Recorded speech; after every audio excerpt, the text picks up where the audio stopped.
You will think fear is a feeling you have. Fear is a spirit.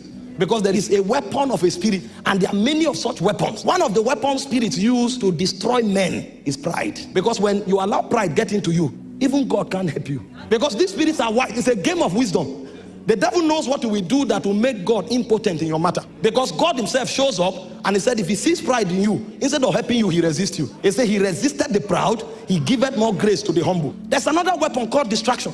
In 1 Kings chapter 20 verse 40, the prophet told a parable to the king. He said, my Lord gave me a servant to keep. He said, but as I was busy here and there, I lost him.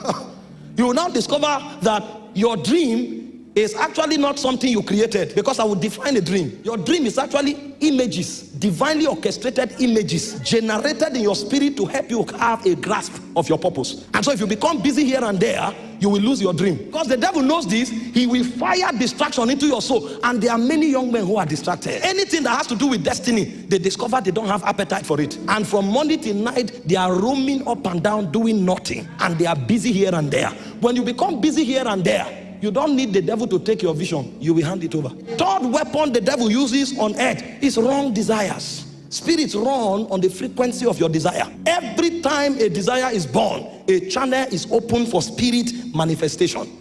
You think when you look around and all you are seeing are seductive paintings is something that was not thought through. You buy a razor blade, you see a naked person. They are trying to create an image. And as we go into dreams, you will see the power of visualization. What the devil is trying to do is to create a desire in you. And that desire created will become a gangway for him to walk into your destiny and to dominate you. It's a weapon in the spirit. When you become wise, you will shut the gates. The gate of the eyes, the gate of the ear, the gate of the skin. Nothing can enter. The fourth weapon of the devil is the weapon of sin and lawlessness. So the moment you choose the path of sin, iniquity and lawlessness, you voluntarily walk away from God. So you see that all these weapons have their powers. The weapon of pride makes God to resist you. The weapon of distraction makes you to lose your dream. The weapon of desire makes other spirits to rule over you. And the weapon of sin makes you to walk away from God. All of these things will end up causing you to lose that dream that God planted in your spirit even before you were born. Because the things that you see while you walk on earth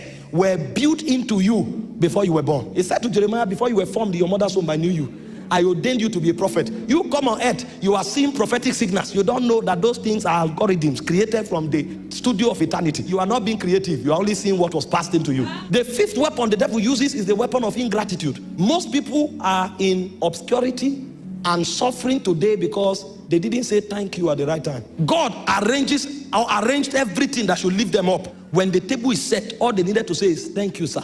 Thank you, ma. They didn't say it. They forgot.